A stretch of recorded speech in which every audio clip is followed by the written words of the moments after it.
کشمیریوں کے ساتھ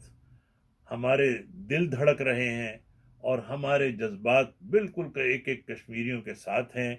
اور کشمیری بالکل یہ محسوس نہ کریں کہ وہ اس وقت تنہا ہیں۔ مقبوضہ کشمیر کے مظلوم و بے بس مسلمان خوف و ہراس کے سکرات میں مبتلا ہیں، اور ظلم و تشدد کا ہاتھ ان کے دروازوں پر دستک دے رہا ہے۔ ان سب مصائب اور عالمگیر مشکلات کا کیا حل ہے؟ ان تمام مشکلات سے نمٹنے کے لیے ہم اور سارا عالم اسلام مختلف قسم کی تدابیر پر غور کر رہا ہے۔ ہر ذی رائے مسلمان اپنی اپنی جگہ الگ الگ نقطہ نظر سے سوچتا ہے اور تجویزیں تیار کرتا ہے، لیکن صد افسوس کہ مسلم ہونے کی حیثیت سے یہ توفیق بہت ہی کم ہوتی ہیں کہ قرآن کریم سے اپنی مشکلات کا کوئی حل معلوم کریں۔ ہماری نگاہیں کبھی برطانیہ، کبھی امریکہ، کبھی روس اور بڑی طاقتوں کی طرف اٹھتی ہیں، اگر نہیں اٹھتی تو اس نور مبین کی طرف نہیں اٹھتی کہ جو ہماری دائمی رہنمائی کے لیے رب عظیم کی طرف سے ہمیں مرحمت ہوا۔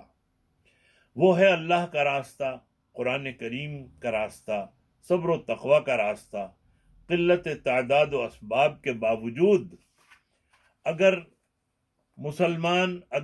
یہ فتح و کامرانی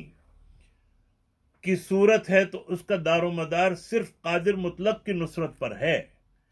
اور یہ نصرت اور امداد مسلمانوں کو صبر و تقوی کے نتیجے میں حاصل ہوتی ہے۔ قرآنی ارشاد ہے کہ بے شک اگر تم صبر و تقوی اختیار کرو اور دشمن کو فوراً کمک پہنچ جائے، اور اللہ تعالیٰ 5000 فرشتوں سے تمہیں مدد پہنچائے گا۔ 1965 میں جب ہم نے اپنی بقا اور تحفظ کے لیے جہاد کیا اور باطل کی طاقت سے نبرد آزما ہوئے، تو ثابت ہو گیا کہ فتح و شکست کا دار و مدار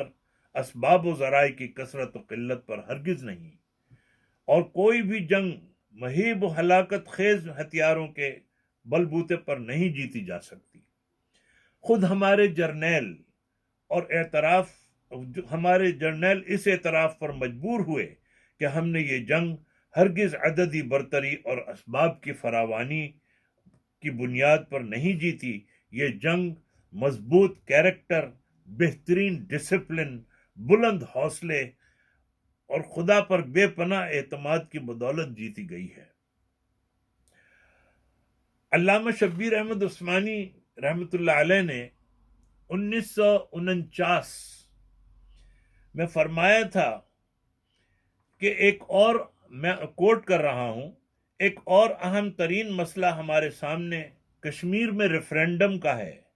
اس میں کامیابی بھی بڑی حد تک میرے نزدیک اسی اعلان سے وابستہ ہے کہ اس ملک کو اسلامی ملک بنایا جائے، ورنہ بھارت کی حکومت اور علماء ہند کی جانب سے بے حد زبردست پروپیگنڈا ہوگا، اس کے جواب میں پاکستان کا پہلو بہت کمزور ہوگا۔ یہ بات یاد رکھیے کہ پاکستان جب سے بنا، وہ لوگ جنہوں نے اس کے جنم کو تسلیم نہیں کیا، جنہوں نے پاکستان کی اینٹ سے اینٹ بجانے کی کوشش کی اور یہ کہہ کے کہ یہ تو 25 سال کا بھی نہیں ہے اور یہ تو اتنے سال کا بھی نہیں ہے، اس کی عمر نہیں ہے، انہوں نے پہلے دن سے پاکستان کے خلاف سازشیں کرنی شروع کر دی۔ لیکن یاد رکھیے کہ اللہ پہ توکل اور تقوی اور صبر جو ہے، یہ ایک ایسی چیز ہے کہ اللہ تعالیٰ نے وعدہ کیا ہے ہمارے پاس۔ اگر اللہ تعالیٰ 313 کے اوپر مدد بھیج سکتے ہیں، 313 کو، اور اللہ تعالیٰ ابابیل کے ذریعے کھائے ہوئے بھوسے کی طرح پامال کر سکتے ہیں، تو نمبروں پہ نہ جائیں، اللہ پہ توکل رکھیں، اللہ کے دامن پکڑیں، اللہ اور قرآن کریم کا دامن پکڑیں، اور انشاءاللہ اللہ سے مانگیں۔ مجھے یقین ہے کہ ہمارے اسلامی جذبے اور ہماری اللہ تعالیٰ پہ توکل،